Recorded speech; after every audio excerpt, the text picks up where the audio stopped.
habeen wanaagsan daawadayaal ku soo dhawaada barnaamijka wararkii ugu dambeeyay ee Soomaaliya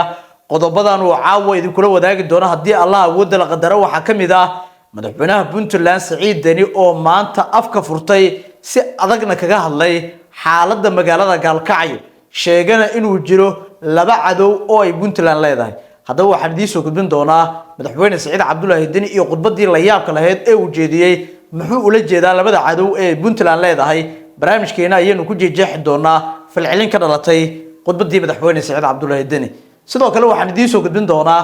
kadib markii habeennimadii xalay ahayd Deni uu ku dhawaaqay in uusan dib isugu soo sharaxi doonin doorashada soo socota xilka madaxtinimada ee maamulka Puntland haddaba Deni muxuu damacsan yahay halkees loo wadaa nimanka dhahaaya maxay tahay meel la aada ma jirto annaga xamaraan aan nahay muqdishan ku dhalanno ku kornay waxaan rabnaa meeshan ku dhalanno ku kornay inaan annagu Soomaali inta geyna mar labaad sidii Cabdullaahi Yuusuf dawlad qaran ka dhisno hadduu isa sharci waaye madaxweynuhu anaa u sharaxan muqdisho iyo xildhibaanad ka tirsan golaha wakiilada ee maamulka Puntland oo afka furatay sheegtana inaan xamar loo diidi karin Deni oo uu tagi doono sidoo kale tan uu ka qayb gali doono doorashada federaalka ee soo aadan barnaamijka ayaan idinku soo gudbin doonaa hadalka xildhibaanadan iyo falcelin aad u culus oo ka dhalatay ayaynu ku jeexjeexi doonaa barnaamijkeena sidoo kale waxaad daawan doontaan maanta baarlamaanka Soomaaliya guddoon ayay doorteen waxa loo doortay wasiirkii hore ee dekedaha iyo gaadiidka badda jaamac haddaba doorashadiisii kadib maxaa falcelin oo ka dhashay mucaaradka Soomaaliya oo durba qeeladaan culus ka muujiyay war saxaafadeed oo ay soo saareen ayaan rabaa inaan caawa barnaamijka idin kula wadaago warbixinadaas iyo kuwa kale oo xasaasi ah ayaanu idin soo gudbin doonaa hadii aan weyno u qadaro soo dhawaada saaxiibayaal hadii aad saaxiibnaga cusub nagu soo biir muuqaalka like saar sidoo kale tan aragtaada wax dhisaysa nagu reeb qaybta hoose ee faalada dadweynaha si ay nagu dhiirigeliso mar walba inaan idin soo gudbino wararka iyo warbixinada degdega ah iyo sidoo kale dhacdooyinka xiisaha leh kuwooda ugu dambeeyay ee geyiga Soomaalidu ay degto waa tahay waxaanu gudagali doonaa warbixinadeena waxaanu ku bilaabeynaa madaxweynaha maamulka Puntland Saciid Cabdullaahi Deni maanta wuxuu ka hadlay magaalada Gaalkacyo halkaasi oo khudbad dhinacyo badan taabanaysa uu ka jeediyay madaxweyne Saciid Cabdullaahi Deni haddaba maanta sidaan ognahay madaxweynuhu waxa uu ka qayb galay waa madaxweyne Deni munaasabad ka dhacday magaalada Gaalkacyo ee gobolka Mudug halkaasi oo lagu daafurayay mashruuca biyasaarka magaalada Gaalkacyo oo ah mashruuc muhiim ah oo muddo dheer ay baahi weyn u qabeen dadka magaalada Gaalkacyo marka uu madaxweynaha Puntland uu soo gabagabeeyay feeralkii ciidamada iyo sidoo kale xasaradihii magaalada ayaa uu gudagalay howlaha mashaariicda ee magaalada Gaalkacyo laakiin khudbad dheer oo dhinacyo badan taabanaysa jeediyay waxa rabaa inaan dul istaagno qayb kamid ah khudbadiisa madaxweyne Saciid Cabdullaahi Deni oo saddex qodob oo xasaasi ah kaga hadlay haddaba maxay yihiin saddexdan qodob madaxweyne Saciid Cabdullaahi Deni wuxuu dul istaagay xaaladda amniga ee magaalada waxa uu ka hadlay coladihii dhawaan magaalada ka dhacay isagoo sheegay inay jiraan kooxo ka faa'iideysanaya kala qoqobnaanta Puntland lagu kala qoqobayo reero wuxuu yiri Puntland ma ahan reero kala duwan ee waa dawlad dhisan waxa uu meesha ka saaray in qabiilba uu hub u qaato oo reer hebel baa lagu soo duulay la yiraahdo reer hebel canshuurtu way diideen iyo arrimo kale ayaa uu ka hadlayay waxa uu sheegay inay ayaan dare ay tahay in dadka ku dhaqan magaalada Gaalkacyo ama dadka Puntland guud ahaanba in la kala reereeyo oo reer walba hub u haysto iyo arrimo kale ayuu madaxweynuhu Puntland Saciid Deni ka hadlay waxa uu sheegay marka ay halkaasi joogto in tani ay fursad u noqonayso cadow uu sheegay in Puntland ay leedahay laba cadow uu sheegay mid wuxuu yiri cadow dhinaca dhaqaalaha yani hadii reeraha ay yiraahdaan inagu diyaar uma nihin inaan canshuurta bixino iyaga oo nidaamka dawladnimada ee Puntland qabiileynayo waxa uu sheegay in cadowga ay wajihi karaan ama ay wajihi karto dawladnimada Puntland inay tahay dhinaca dhaqaalaha cadowga labaadna waxa uu sheegay reereentaasi maamulka inay ka faa'iideysan karaan kooxo kale oo dana gaar ah ka raadinay sida dhacda buu yiri oo aan ognahay magaalada Gaalkacyo in lagu diriray oo markaasi ciidamo hubaysan oo dawladda federaalka Soomaaliya ka amar qaata oo sidoo kale tan markii si loo fiiriyana hubka ay haystaan ku dhisan awoodda reeraha degan magaalada Gaalkacyo ayaa uu madaxweyne Deni si dadban u duray waxa uu weerar ku tuuray wasiirada xukuumadda ee ka soo jeeda deegaanada Puntland marka waxaan rabaa qaybta dambe ee barnaamijka inaan idin kula wadaago nuxurka aanu ka soo qaadanay khudbadii cajiibka ahayd ee madaxweyne Saciid Cabdullaahi Deni uu ka hadlay magaalada Garowe iyo arrimihii la yaabka lahaa ee uu halkaasi kaga hadlay qaybta dambe kaga bogan doonta laakiin isla magaalada Gaalkacyo maanta waxa khudbad iyaduna ka jeedisay xildhibaanad ka tirsan golaha wakiilada ee maamulka Puntland xildhibaanadan waxa ay si la yaab leh kaga hadashay waxa la yiraahdaa xildhibaan Diana oo golaha wakiilada ee maamulka Puntland ay ka tirsan tahay maalmihiin hore soo dhaafto markii Puntland ciidamadeedu iyo ciidanka dawladda federaalka ay dirreen waxa jiray siyaasiyiin mucaarada oo markaasi weerar ku qaadayay madaxweyne Deni iyagoo leh Deni biri waxa uu socdaa federaalka maantana inagu waxa uu nagu qasbayaa inaan ciidanka federaalka lala diriro ma aqbali doono biri in hantidii Puntland Deni uu qaado xamar hadaba xildhibaanadan oo arintani ka falcelisay waxay tiri nin kale xamar lama aadi karo yaani Deni xamar ma aadi karo anaga xamar ayaynu ku dhalanay Deni ayaan u dhisana xamar xitaa ana musharax noqonay waa war cajiib waxay tiri ama ay daboolka ka qaaday in dadka Puntland ay Deni u dhisayaan inuu noqdo madaxweynaha Soomaaliya ee soo aadan isla hadal kale jeedisay waxay tiri xildhibaanada ugu deeqsisan golaha wakiilada Puntland ayaan ahay mushaarkeyga waxaan ku bilaabay tiri harti sool ama hartiga sool joogo ayaa mushaarkeyga ku bilaa hadalkan iyaduna falcelina ka dhalatay oo dadka maamulka waqooyi bari ka soo jeedo ayaa siyaabooyin kala duwan ka soo hadlay waxay tiri aniga ka xildhibaan ahaan oo golaha wakiilada Puntland mushaarkeyga soo gaara waxa lagu bilaa dadka beesha harti sool degta marka xildhibaanadan laftirkeedu hadaladeeda waxa ku jiro kuwa nuxur leh oo siyaabooyin kala duwan lagaga aragti dhibtay iyadoo laftirkeeda labada qayb ee hadalkeeda qaybta dambe ay kula wadaagay waxa jira warbixino kale oo aan rabay inaan gudaha kula wadaago adiga markaad soo daawato hadalka madaxweyne Deni kadib waxa daawo doontaa xildhibaanadan oo wixii aragti ah iyo falcelina aad noogu reebi karto qaybta hoose ee faalada dadweynaha waa tahay wili wararkeena iyo warbixinadeena ayaa la socotaan maanta baarlamaanka Soomaaliya waxa ay doorteen gudoomiye baarlamaan barnaamijkan midkii ka horeeyay waan ku sheegnay laakiin maxay tahay arinta soo cusboonaatay waxay tahay in durbaba doorashadii la doortay Cabdulqaadir Maxamed Nuur Jaamac oo la sii ogaa inuu isagu noqonayo gudoomiyaha golaha shacabka oo filla Soomaaliya ay wadatay waxa diidmada kale uu kala kulmay golaha mustaqbalka Soomaaliya warsaxaafadeed ay goluhu ay soo saareen si cad ay uga hor yimaadeen in uu Jaamac uu noqdo gudoomiyaha cusub ee golaha shacabka baarlamaanka Soomaaliya iyagoo ayaan dar ku tilmaamay doorashadii dalka oo la fool xumeynay yaani waxa ay tusaale soo qaateen koonfur galbeed waxaan ognahay in Aadan Madoobe halkaasi la geeyay oo la sii ogaa ka hor doorashadiisa maamulka Galmudug oo musharaxa la sii ogaa ninka ku guuleysanaya iyo doorashada baarlamaanka oo la is oranayay waxay u dhacaysaa nidaam cadaalad inay ku dhacdo sida iyaga ay sheegayaan xildhibaanada golaha mucaaradka baarlamaanka xorta isku sheegay golaha mustaqbalka in ay ku dhacday in la doortay nin la sii ogaay marka waxaas ayay ku tilmaameen waxyaabo ayaan darro ah oo aan la qaadan karin marka warsaxaafadeed ka soo baxay madaxweyne Xasan Sheekh Maxamuud waxay ugu baaqeen in uu sharciga wadada sharciga uu ku soo laabto isla markaasina waxyaabaha dhacayo ee suurad xumeyn weyn ay ku tahay qaranka Soomaaliyeed iyo sidoo kale waxa la yiraahdo doorasho oo dalkan ka dhacda marka codadkii aan hordhaca barnaamijkeedu ku ballan qaaday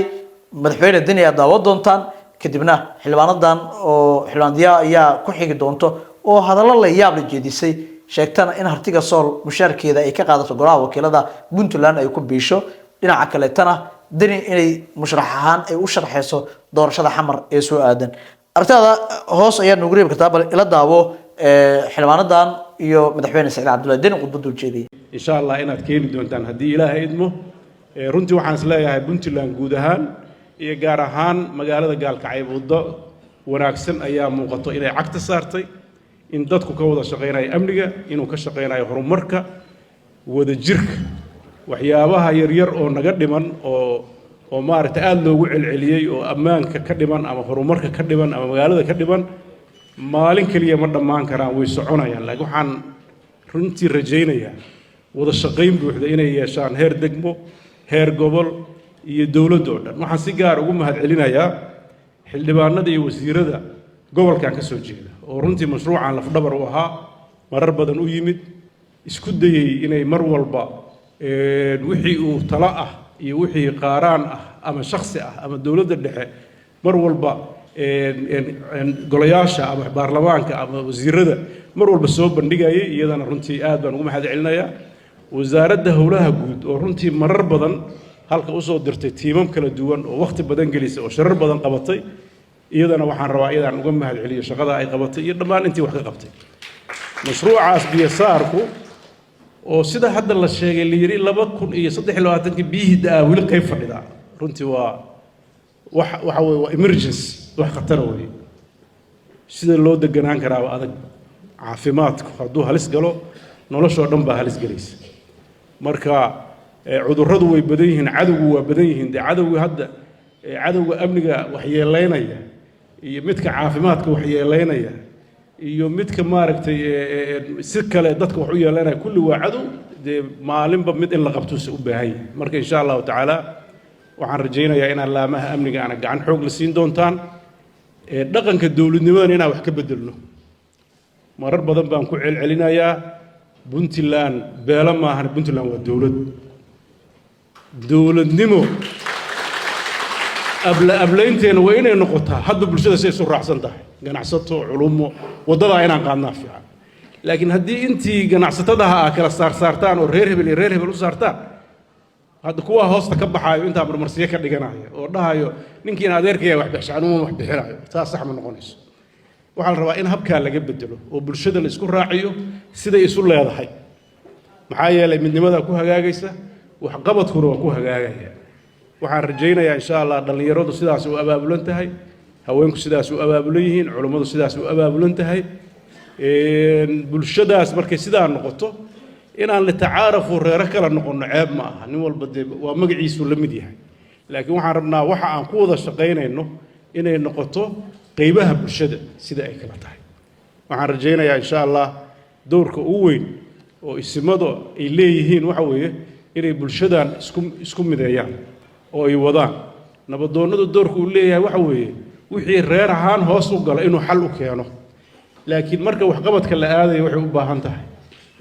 inaan reer wax lagu qorin sida hadda loo sheegay halka ama shirkado ama shakhsiyaad runtii waxa la rabaa marka nabadda laga shaqeynayo in saas oo kale loo sameeyo inaan odayaasha kaliya wax lagu sii dayn oo runtii culays badan uu dhabar ka saaran yahay waxaa dhib ah in nabaddii dawladda iyo odayaasha lagu sii daayo dadkii nabadda ugu baahida badnaayo ganacsanaya inay bannaanka iska tahay hadda shirkaduhu halka aad bay uga hadlaan waxay dhahaan waxaasaan bixino abaaraha waxay nabadda ku bixiyeen ma sheegin yah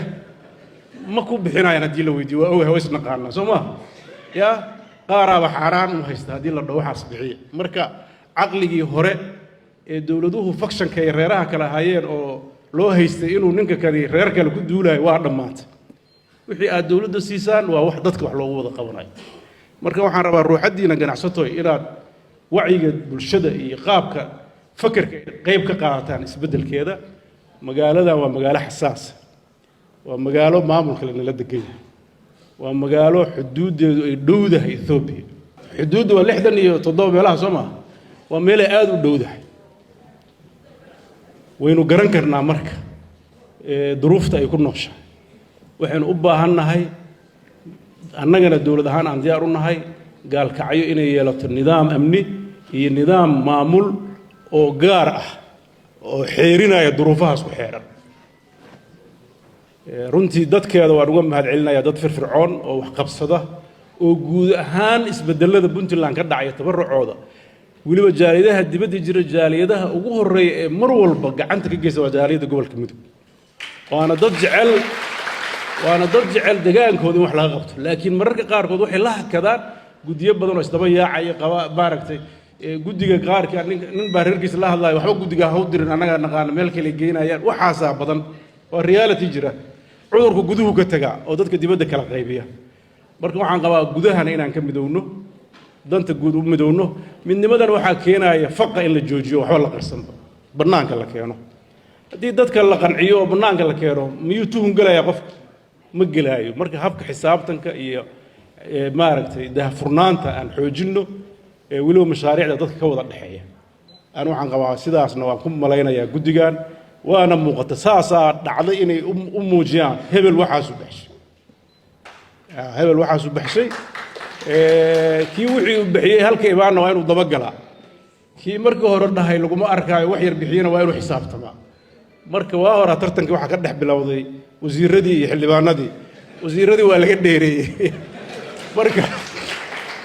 xildhibaanada waa u mahad celinaya wasiiradana xisaabta wax ku celiyey marka iyadana waxaan rajaynayaa iyo bulshada qaybaheeda oo kaleeto in tartan la geliyo way fiican tahay maxaa yeelay tartanku caafimaad weeye horumarkuu qayb ka qaadanaya insha allahu tacaala annaga ruuxaddeena kaambeenka dadkaa ka dhex wadeen baan noqonayo annagana waa inii qareemi doonaa meel kalean gargaraacayna inta dowladdu bixisay maahane meel kastoon ku malaynayno in mashruucan uu wax ku darsanayana waan la hadli doonnaa haddii ilaahay idmo aad baad u mahadsantihiin gaar ahaan magaalooyinka kale ee reer puntland mashruucan waxaa la rabaa inaad gacan ka geysataan mashruucii biyasaarka gobollada puntland iyo weliba dadaan reer puntland ahayn iyo dibaddo dhan baa ka wada qayb qaata soo maha kan garoowe mashruuc bay heshayoo haddee loo qaaraami maayo laakiin reer garoowe iyo reer boosaasaa keliya wax ku qorateen garoowe iyo qardhana lacag ku qorta iyo magaalooyinka kaleeto oo dhan waxaa la rabaa iyagana inay qayb ka qaataan mashruucan maadaama uu yahay mashruuc isku tashiya uusan ahayn mashruuc culammada halka reer gaalkacyood keliya u duceynaysa meelaha kala taga kuwa qardho joogoo meel bay la ahdi jireen marka lacagta meel kasta oo suuragalaha laga soo qaado maxaa yeelay isku duubnaan bay keenaysaa marka wax la isku darsado sida dowladda puntland la isugu darsadaa la rabaa horumarrada magaalooyinkan in la isku darsado si dadkan ay u noqdaan dad isku mid ah oo isku hal magaalo ah oo isku dareen ah marka insha allah waddo fiican baa muuqata ilaahay ha barakeeyo aad baad u mahadsantihiin wasalaamu calaykum waraxmatullaahi wabarakaatu nimanka dhahaya maxay to meel la aada ma jirto annaga xamaraan aan nahay muqdishaan ku dhalanno ku kornay waxaan rabnaa meeshaan ku dhalanno ku kornay inaan annagu soomaali inta geyno mar labaad sidii cabdulaahi yuusuf dowlad qaran ka dhisno hadduu isa sharci waayo madaxweynuhu anaa u sharaxan muqdisho iyo soomaaliya xalay hadal baabaxo waxaa la yidhi cabdulaahi yuusuf naxariis iyo janna allaha siiyo annagaa dhisnay reer gaalka ayaa dhisnay waagii dhoweydna annaga codka iyaga 12 xildhibaan oo mudug ma kala leexan waa siinay madaxweynaha waana ku mahadsannahay inaan soo saarana xaq baan u leenahay because ingiriisku waxay dhahaan valiant geesiga lama xaasido deeqsiga qofka deeqsiga ah oo ilaahay dartii wax u bixiya iyo qofka geesiga oo dadkiisa iyo dalkiisa ama jihaad fi sabiilillaahiga ah maalinta qiyaame iyo qofka saa'imka ilaahay jannada kama celiyo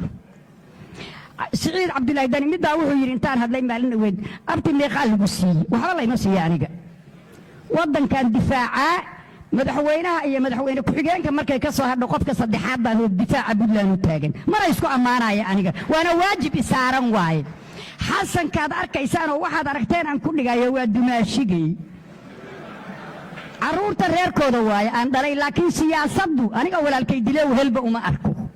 nin walaalkay dilaya wehel uma arko waxaan rabnaa shalana halkan nin shiikhaho aniga awowgay oo reegal dogoba wuxuu yiri madaxweynaha Soomaaliya haddaan idin sheegayaa Soomaaliya asaga qabanaya aan dhisno nimanka dhahaya maxay to meel la aada ma jirto annaga xamaraan aan nahay muqdishaan ku dhalanno ku kornay waxaan rabnaa meeshaan ku dhalanno ku kornay inaan annagu Soomaali inta geyno mar labaad sidii Cabdulaahi Yuusuf dowlad qaran ka dhisno hadduu isa sharci waayo madaxweynuhu anaa u sharaxan muqdisho iyo Soomaaliya lacagta aniga aan qaato anigu ma qaybiyo xisaabiyaha baarlamaanka yar Cadnaan la yiraahdo aad u wanaagsan baa qaybiya waana miidiya waxaan ka hadlayaa ama 500 baa ii soo hadha ama 650 waxaan intaas aniga biilkayga iyo ijaarkayga inta kale hadda waxa la yiri abkay waxa weeye lacagtiibu ka soo baxay abkay habaryartiisa anaga u hambalyeynaya waxaan idin sheegayaa abkayna waa fadhiyaa xaraarana waa fadhiyaa horta qofka baarlamaanka ugu deeqsisan inaan ahay haddii lagu sheegana waa la sheegayaa la yiri haddii la sheerana waa la sheegaa marqaatina ayagaan u qabsanayaa abkay asagu lacagta qaaraanku bixiyaa gaalkacyo ku dhash anigu sool mana ku dhalan waligayna ma arag dadagan baan biilaayo hartiya aqli baa la rabaa in maanta waa la isku abtirsanayaa gaalkacyo 7 reer baan biilaa Cadnaan baa qaybiya mushaarkayga waxba igama soo gaaraan aniga horta qofka ugu deeqsisan baana waxaan idiin sheegayaa bishii carafada u dambeysay 9 bari dadka Soomaaliyeed waxaan ku soo meynta waayay inaan u tagay wasiirka maaliyadda oo soonka iga bixi 9